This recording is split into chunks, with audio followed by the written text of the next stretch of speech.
Hi everyone, so we're going to cover automotive wiring and wiring repair in this presentation. A little bit of review here. We have to go back to remember which metals are conductors of electricity and which ones are good conductors of electricity. So the four we have listed here are the better conductors of electricity. There's a few more. There's obviously like say steel and iron, which can also conduct electricity, lithium that can conduct electricity. But the ones we use in cars the most is obviously copper, but we also use aluminum because that's what the engine blocks and cylinder heads are made out of on vehicles. And then also we'll use steel because that's what the bodies are made out of. Iron we'll use in some vehicles, some trucks, like say Chevy, Ford, and Chrysler. They still do use iron blocks, and that is a conductor of electricity as well. Okay, so just a quick review. We're just talking about the materials as we move into wiring. Okay, so silver, copper, gold, aluminum, very good conductors of electricity, all of them. Now, in order for us to have a ground on, say, the hood or any portion of the vehicle that moves, like the doors, the hood, the trunk, there has to be some sort of connection with those components that is not painted. The issue with doors and hoods and trunk lids is that they're painted and they're usually painted all the way around. Now, paint is not a conductor of electricity. So, in order for us to get a hood or a trunk to be a ground, basically connected to the rest of the body, sometimes we do have to have a ground strap to be able to connect it from metal to metal. That portion of the ground strap that is bolted to the chassis or to the hood is not painted, it's bolted to it bare metal. Okay. And then another significant thing here that we want to notice is this ground strap itself is very flexible. Okay. In order for it to be for the hood to open and close or for the trunk to open and close, there has to be movement within the wiring. Now it's going to be using a bare metal, like braided type of wire. This wire here that we're looking at in this picture, this one here that I just circled, that one is very flexible. Okay, it moves around a lot, and that is in order for us to be able to close the hood and open it, but still get a connection, a ground connection to the hood. The reason you would need a ground connection on, say, a hood is if you have a light underneath the hood, you have to have some sort of electricity be able to go to it. Or sometimes the sprayers that spray washer fluid onto the windshield, they're electrical motors and they could be located in the hood, so we need electricity to those as well. And we're just going to use one ground strap for everything again because we can ground the hood to the chassis, and the chassis is then connected to the battery ground. So again, the whole chassis is a ground as long as we have bare metal. If you have paint over the bare metal, then that's no longer a ground. We can't have that anymore. Okay, that won't be enough. Okay, let me continue on here. I'm going to erase this and then we will continue on.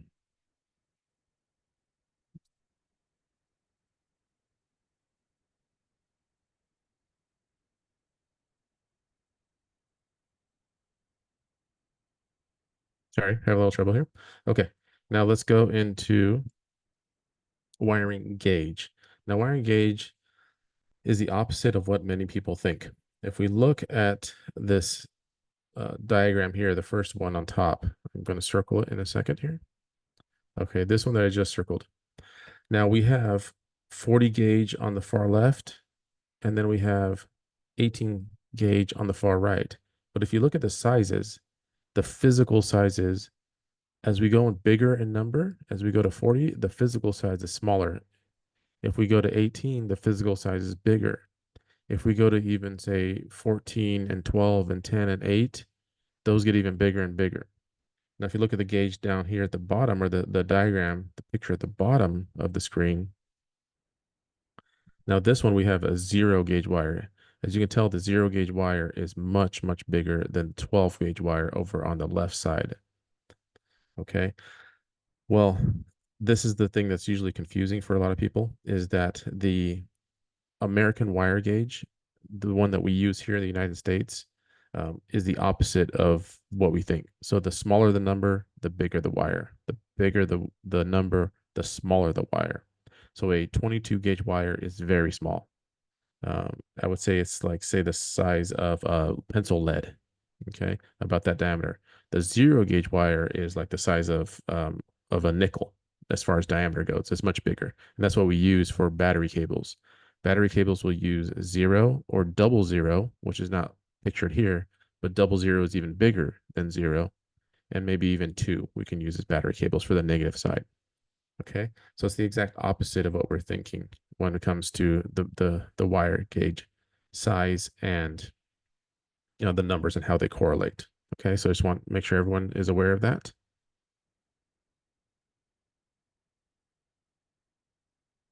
Okay, I do want to go back just one little bit. The one thing I do want to mention here is that these flexible ground wires that we're looking at, there's also one thing I wanted to bring your attention to is this bullet point down here at the bottom. They help dampen the radio frequency. So sometimes um, there's a lot of electrical components on a vehicle. When there's a lot of electrical components on a vehicle, the likelihood of some sort of interference going on within the radio and the radio picking up interference and projecting it as kind of like white noise. If you ever heard like static, basically, that can be projected into the radio system through an alternator, through a loose ground, through a motor that's not grounded properly. So anything that turns and rotates, those types of noises, those radio interference noises, can be projected through the speakers in the radio. And these grounds, if you add extra grounds throughout the vehicle, can help stop that. Okay, that's the purpose of some of them, and that's what they help to do as well, besides just provide a ground for the hood or the trunk. Okay, we'll continue on. So metric wire size is much easier to understand. It just follows a number system. As the numbers get bigger, the wires get bigger. That's all it is. Okay, so now we're looking at square millimeters. So metric is measured in square millimeters. So millimeters with a little 2 up top. Okay, that means they're square millimeters. If we look at the smallest one, which is 0.5, it is related to a 20 gauge American wire gauge. Okay, if we look down at 32 millimeters squared, it's related to a 2. They're equivalent to about a 2 American wire gauge, and which we know is much bigger. So as the numbers go up, the size of the wire goes up, which makes a lot more sense, right? I mean, but that's the system that is used for metric system. Okay. Now, we kind of already mentioned this, but just so everyone's aware, the bigger the wire gauge, that's what we're using for high amperage circuits, such as the battery, the starter, and the alternator. So a battery, a starter, and alternator will use 0, double 0 gauge wires. Okay, we won't usually use anything above 4 gauge. Even 4 gauge is kind of pushing it on some cars. The only ones that would use a 4 gauge would be something like a really small 4-cylinder vehicle with a small engine, doesn't produce a lot of power, doesn't have 8 cylinders with 8 ignition coils requiring a lot of voltage and electricity and amperage. So the smaller vehicles may use, like you see, 2 or 4 gauge. The bigger vehicles with bigger engines, more electrical loads, more components on the vehicle, more modules, will use the 0 and double 0 for the and again, this is specifically for battery starters and alternators. This is just a picture of a fuse box. So if you get a chance, you can pause it here or go back and look at the PowerPoint without the narration. And you can just sit here and look and read through some of these descriptive verbiage here to show you exactly what it's pointing at. Okay. Different fuse panels have different scenarios, different drawings, different designs, depending on the make of the vehicle and the model of the vehicle. Most vehicles have approximately 2 to 3 fuse panels. One is usually within the passenger compartment, one is usually under the hood, and then they often have one in the trunk nowadays as well. Sometimes they have one under the dash as well, under the passenger side glove box as well. Okay, but again, get familiar with these as you get more familiar with all the parts of the vehicles. This won't be something new to you. Okay. I'll move on here. Now the fuses themselves, all the fuses have numbers on them. If you look at a fuse, you take a fuse out or you just grab one and you look at one, it's going to have a number on it. And that number has to do with the amperage, and that is the maximum amperage rating of the number. If we were to calculate a circuit and we're trying to find out how big of a fuse to put into the circuit. We would have 12 volts. We would take, 4 ohms, and then we would divide it by the 12 volts, which would give us 3 amps. So we have a 3 amp circuit. So in order for us to have a 3 amp circuit, we're going to need at least around a 5 amp fuse, somewhere around there. They don't really make 4 amp fuses. You could possibly find some if you look hard enough, but that's not common. Usually common is 5 amps. Okay. And we would use that 5 amps because we couldn't go underneath it. We couldn't have less than, we would have to go over, but we don't go too far over. Okay. Rule of thumb is about 80%. So you want 80% equal, 80% of the current, because we can, if the circuit is going to naturally draw, say 5 amps, we can go up a little bit. We can go to say 6 or 7 amps. We don't want to go to 10 amps because that means we're doubling it at that point. That means we're increasing by 100%. We don't want to do that, because if the circuit is meant to only run on 5 amps and we increase the fuse rating all the way to 10, that means it's going to go all the way up to 10 amps before the fuse will blow and protect the circuit. But by that point, the components in the circuit could be damaged, or the wiring could be damaged. So there'd be no point to actually having a protection device such as a fuse in the circuit. So our rule of thumb is about 80%. So if we have a circuit that draws, 8 amps, then we can use a 10 amp fuse. Okay. And that's what this is explaining here. Again, the fuse ratings are listed on the fuses themselves. So if it says 5, if it says 10, if it says 20, if it says 25, that means that is the maximum amperage it can take. Once it hits that maximum amperage, if it hits the number and goes over it, that's when the fuse is going to blow up. In order for us to test the fuses, testing fuses is very, very easy. We technically don't even really need a meter. What we could do is take the fuse out and hold it up to the light. Okay, use a flashlight, or just hold it up to the sky if you're outside, or just hold it up to any light within the shop, wherever you're at, and you'll be able to physically see that the fuse is connected or not. So this portion right here, I'm just circled it right here on this 20 amp fuse. This portion is the portion we're looking for. If that is connected, that means our fuse is good. If it's not connected, you'll see this burnt or disconnected, separated. That means it is blown fuse, so the fuse is bad. So either replace the fuse. Obviously, you'd want to find out what blew the fuse in the first place, and what needs to be replaced. Why did that happen? But then you would replace the fuse after that. Okay. Now, the fuses, if we do want to use a meter, all fuses have these test points at the very top of them. For the most part, I won't say all of them, but most of them, 90% of them do. And we would take a meter and we would connect the meter to the test points. So one lead here and one lead here. So one lead on each side. It really doesn't matter which one you put the red or the black on. You could put red on the left or red on the right, or black on the left or black on the right. It doesn't matter. But you would check with the meter, and then you would turn the meter to the ohms reading. And then the ohms reading should read somewhere between 0.1 to say 0.3, or somewhere around there, right? It should not read 1,000 ohms or 100 ohms. If it does do that, then there's something wrong with the fuse. We can replace it, put a new one in, and then hopefully everything would work. But again, we're looking for very low numbers because this is very, very low resistance. There should not be a lot of resistance in between the two sides of the fuse. It should be very, very little resistance.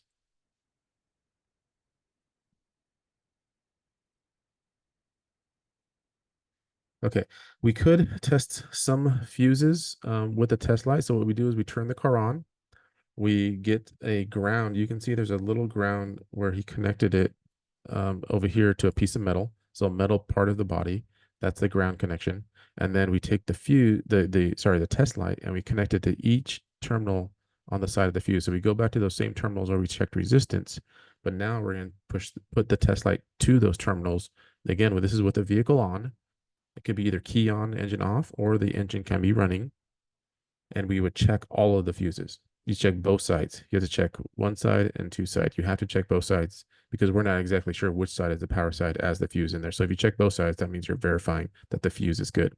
And all this is a really, really quick check that the fuse is connected. It is not blown. That's all this is. Okay. This doesn't mean that we're diagnosing the circuit fully. This is just our first small steps into the diagnosis area. All right. When we do check the fuses and they are working, we will get voltage there, we'll get power, and then this test light will light up. Okay, that's what this little light is here, and that's what that means, that we're getting voltage there. It doesn't tell us how much voltage. That's very important. So it's not telling us how much voltage, but it is telling us that we do have voltage there. Okay. So it's a first step in the diagnosis process.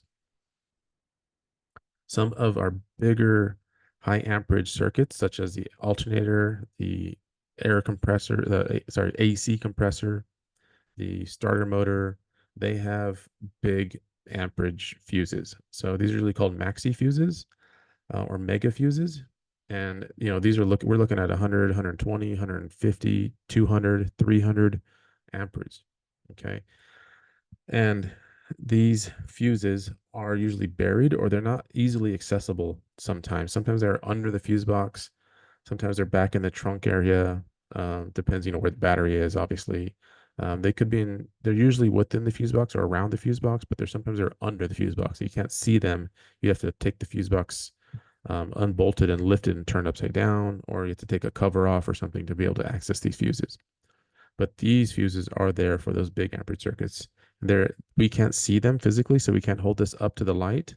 So we would have to put a meter on each side. We have to put one lead on one side of the metal and one lead on the other side of the untouched metal. And then we would connect them and measure resistance together. Okay. And then we're looking again for very small numbers. Maybe looking for 0.1 to somewhere around 0.3, somewhere in that range. Okay. I mean, if it goes to 0.5, 0.6, that might be okay too, just depending on how big the fuse is. Okay.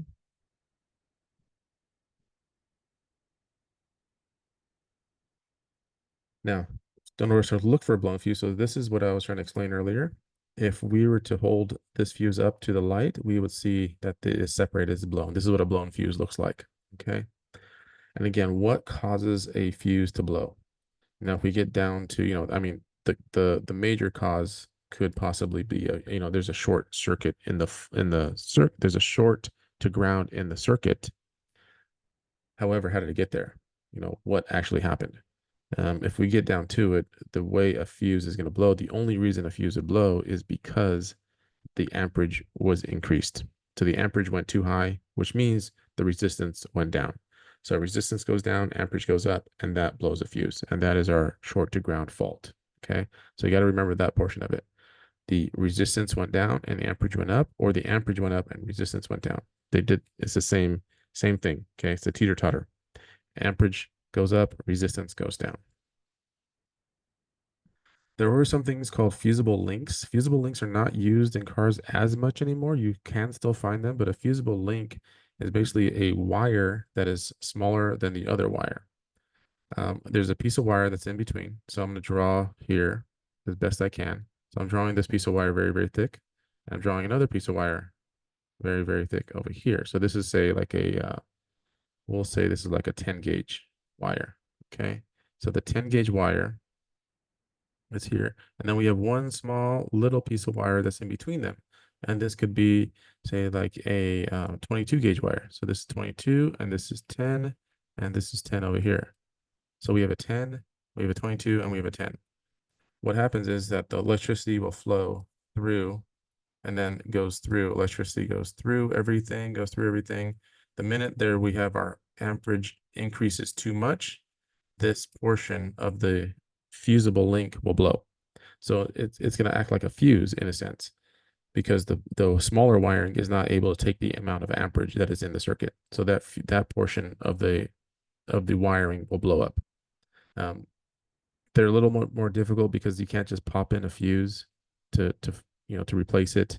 You'd have to go through the wiring, take it apart, and find it, and then replace it, and then hopefully you've already fixed the fault before you replace it, though.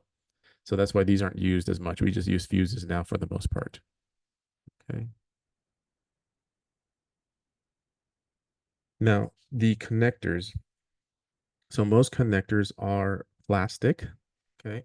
The portion of the connector, I'm going to go ahead a little bit, is metal. The portion of the connector that makes the contact with each other are metal, but the outside is plastic. And that's what these two slides here are referring to. So if I go back to this one here, the connector on the outside, they are plastic. Okay. These are terminals. So yeah, every wire has a terminal and they have to connect into something. The wiring themselves, remember the wiring, the physical wiring is copper and it's connected to a metal steel end, which is called the terminal. Now, those connectors and terminals touch each other. Obviously, the metal touches each other and connects it and continues the path of electricity for it to flow and continue on. The outside of the terminals, they are locked into the connector, which is then plastic. Okay, the plastic, the portion is the connector portion, but the terminals are the metal portion that is within the connectors. And that's how we get electricity to flow throughout the vehicle. Okay, so we have our metal portion and we have our so these are the metal portions of it, and this would be within the connector, which is plastic. Okay, and then the seals here, the seals are there so that we don't get dirt and debris and water within the connectors. Okay, I mean, we can't flood the vehicle. If we flood the vehicle, then their water will get in. But if you're just spraying the vehicle, like if someone wants to pop their hood and spray quickly with a pressure washer under the hood to clean the hood, the water won't be there long enough to be able to get into the connectors. If we flood the vehicle, then it would. But the metal portion is the terminal. The plastic portion is the connector. Okay. The last couple of things here I want to talk about is, well, actually not last, we're about halfway. But we're going to get into soldering. So soldering is a way to repair wiring. In order for us, when we break a wire, we cut a wire, we have to be able to repair it. So in order for us to repair it, we solder them. We use this stuff called solder, which is the metal here, and then we use a heat gun. So the metal, this is the solder here. The metal tip here comes from the soldering iron, which is can be butane or can be electric. Now the solder is just heated up. We melt that metal, we melt the solder into the wire or whatever we're trying to repair. Yeah, it's very simple. It kind of looks like welding, but at a very, very, lower scale, obviously. We're not welding things. We're soldering them. Okay. Very, very low heat compared to welding, but similar process in a sense. And then the other thing too is we usually do not use electrical tape. Okay. Once we solder something, we use shrink wrap, which is going to be over here. And I'll show you these in a second, but we're going to use shrink wrap here. What we are not going to use is electrical tape. We don't use electrical tape after we solder something. To be honest, the only time we use electrical tape is just to protect something or to get all the wires and just hold them all together. That's the only time we really use electrical tape. We don't use electrical tape in wiring repair. Okay. Electrical tape is good. It is good, to use to hold things together, but we're not using it to actually repair the wiring. The type of solder that we use is rosin core. Okay, rosin core solder. Now, the reason it's called rosin core is because within the solder, I know it looks very thin, but within the solder, there's something called rosin. The rosin is a sticky material, and what it does is it just helps the solder stick better.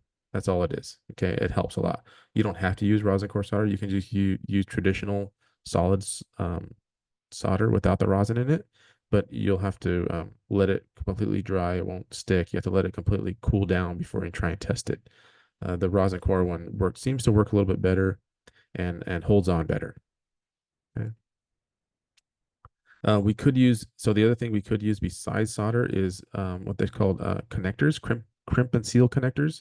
So these are the crimp and seal connectors, these items over here on the left. And these items here, what we do is we put the bare metal wire in between, inside of the connectors on each side of them, and then we crimp the metal portion in the middle. You'll notice here that there's a metal portion. This portion is metal, and these are plastic out here. Okay. So the metal portion, we put the wire in here, in the metal portion, in here.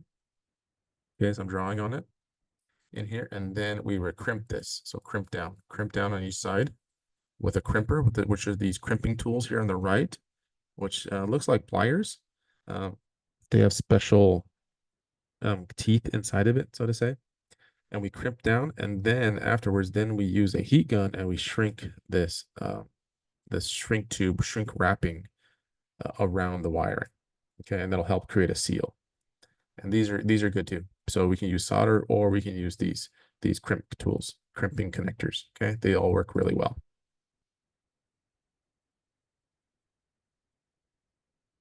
And then once we shrink the connecting tool, the crimper, once we shrink them, and this is how they look.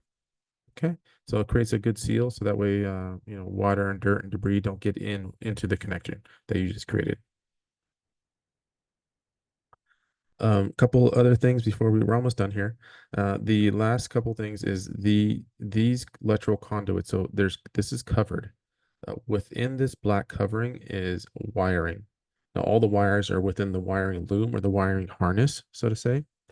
And this is just a plastic outside connector that we use to protect everything.